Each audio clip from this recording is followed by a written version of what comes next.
Hello everyone.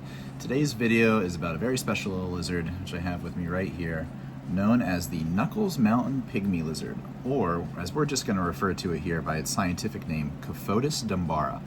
This is one of only 2 species in this genus of Cophotis. They are found only on the island of Sri Lanka.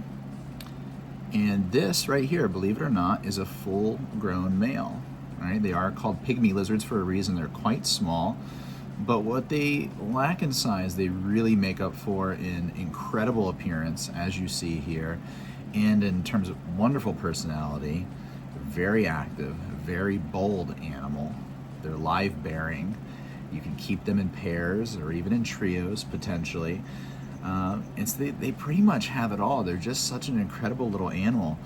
You can see that he's kind of looking around. Like many agamids, they are relatively intelligent, keenly observing their surroundings, and they quickly learn to identify the keeper as food and not as a danger. And so they just make wonderful display animals. I rarely hold mine, but as you can see, it's really not much of an issue to do so. They are not aggressive at all, and they're not particularly flighty. Now, this isn't a species that I would handle all the time. They're definitely more of a look but don't play with species, but occasional handling to check on them and see how they're doing shouldn't be an issue at all. But really where they excel at is just being a beautiful display species, because they are always out. This is an extremely bold species. They are arboreal, which means they live up in the trees and branches of their enclosure and in the wild. And they don't hide. So I don't give them, I've tried like cork tubes and things like that, and they don't go into those. They tend to stay out on branches of different diameters, and they just kind of hang out, looking around, looking for insects, looking for food. And they don't go to the ground. Almost never will they go onto the ground, except maybe if there's like some insects crawling around down there. For the most part, they're staying up in the trees, up in the branches, and their live plants that I keep in their enclosures. So they just are always out and about. And just look at their scalation. One of the most incredible things about them is their scalation. Jumped on the camera. If you look close at them, they have like dragon-like scales, overlapping fish-like scales. And the camera is not, keeps jumping on it. The camera is not picking it up. Oh, there we go. Now you can see those incredible, spiky, beautiful scales that overlap.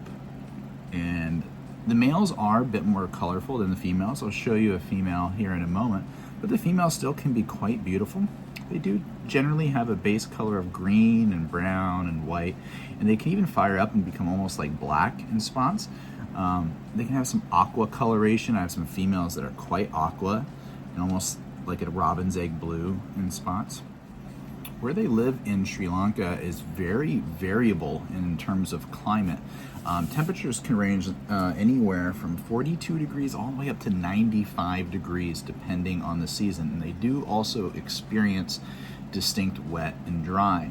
So for about 3/4 of the year, it is the half to 3/4 of the year, it is the wet season where it's raining pretty much every day.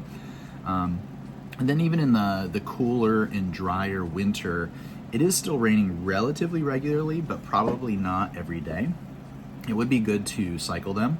That will probably allow the females to slow down their breeding. We'll talk more about that later. I feed these guys 3 times a week. Every Monday, Wednesday, and Friday is my schedule here. I primarily feed them gut-loaded crickets, but I do also feed them bean beetles, Hardier fruit flies, and small mealworms. You could possibly feed them the tiniest of dubia roach nymphs, but if you look at their snout, it's quite narrow, and so a wide-bodied food insect is maybe not the best for them. I do dust every feeding with Repashy Calcium Plus supplement. I feed them as much as they will eat within 10 or 15 minutes, 3 times a week. The juveniles I do feed pretty much every single day. For watering, I just do that by misting. I usually use an automatic misting system. I've used Mist King misting systems for over 20 years. They're great. And I do also occasionally manually mist them as well, just to give them extra water if I feel like they're not getting enough. They probably won't drink out of a standing water bowl, kind of like a chameleon. Spraying the interior of the enclosure is the way to go. and that will also increase the humidity. They are a high humidity species. I don't typically measure humidity myself, but some good numbers to go by would be maybe like 60 to 80% during the day, and 75 up to 100% at night is really good. You can vary that seasonally. In the winter, you can reduce those numbers. It doesn't have to be quite that wet. I generally mist twice a day, in the morning and in the evening, and in the winter time, maybe just once a day or every other day or something like that. You want to make sure the enclosure gets fully sprayed down, so there's water droplets everywhere for them to lap up, but you don't want the enclosure to be completely saturated and stagnant. For lighting, I use two different fixtures. One, a high output LED fixture in the 6500 Kelvin range.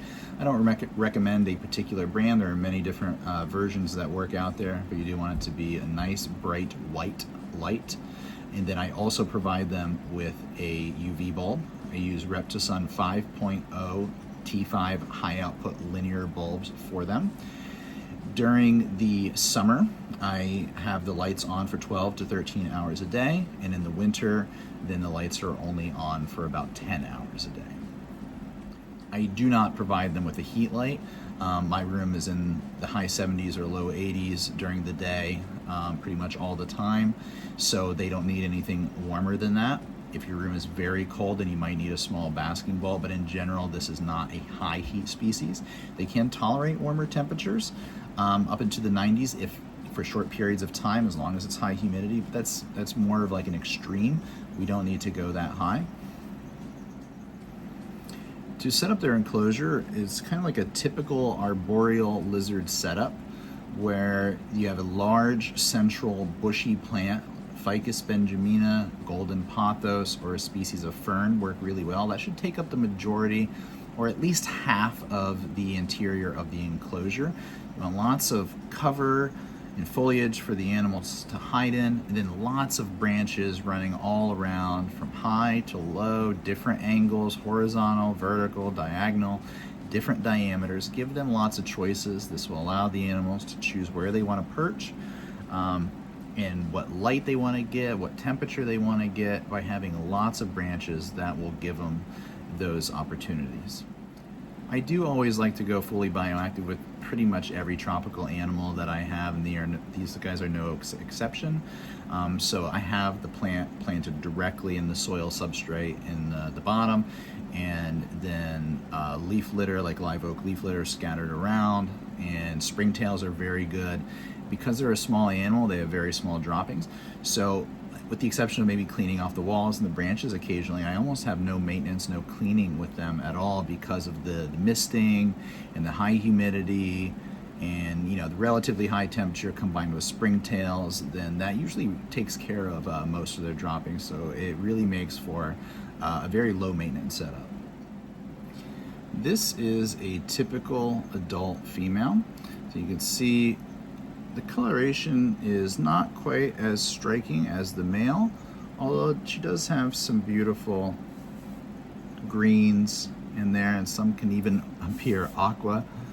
I'm trying to jump on the camera. And another thing that's typical about this adult female is that she's gravid. These guys, when kept together, are pretty much always gravid, and they give live birth. Babies come out fully formed, and depending on the age and the size of the female, they can give birth anywhere from 3 up to a dozen babies. 8 or 9 is pretty typical for me, and they will have litters every 3 to 4 months. So they are very prolific. It would be a good idea to separate the pairs, the males and the females, from each other during the winter to allow the females some time to recuperate.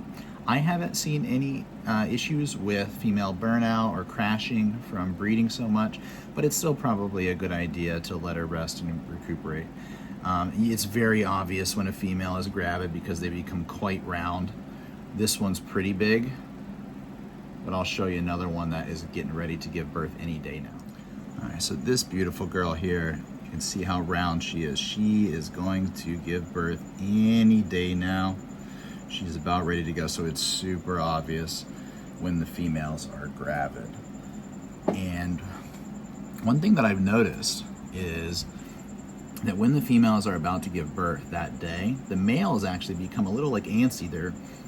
more active than usual, they just seem a little different. It's kind of funny. And then usually when we notice that, then we'll find babies later that day. What's awesome about this species is that the mother and the father seem to completely leave the babies alone. We have lots of pictures of babies crawling on top of mom or even on top of dad, and they are completely patient and relaxed with them. I have not tried to raise babies with the parents, although I do kind of want to try that one day. Right now they're so rare in both in captivity and in nature that I don't want to risk it. But maybe one day when they become a little bit more common, I will try to see if how the babies do with raising with mom and dad. But for now, I do separate the babies out, and I do raise them communally. I keep them exactly like the adults, the exact same type and size enclosures. They're just together, and feed them more frequently, mostly fruit flies, but pinhead crickets as well. This is a beautiful girl. She is, doesn't have the spikes of the male, but still that beautiful aqua coloration, and still that really incredible scalation that makes this species very unique. All right, everybody, I hope you enjoyed learning about Cophotis dumbara, the Knuckles Mountain pygmy lizard from Sri Lanka. They are an incredible little species. We're very passionate about them here, and they've been doing well for us, and we're into multiple generations with them already, and we're disseminating them out to herpetoculture, and because they are so prolific, we pretty much are always raising babies. So if you're interested in working with them, please send me a message either here on YouTube or on my website, livingartbyfrankpayne.com, and Facebook and Instagram, all of the same name. So please contact me if you're interested in working with them. If there's anything in terms of their care and breeding that I did not cover, that maybe I forgot, just shoot a comment down below. All right, thanks very much, guys. Bye.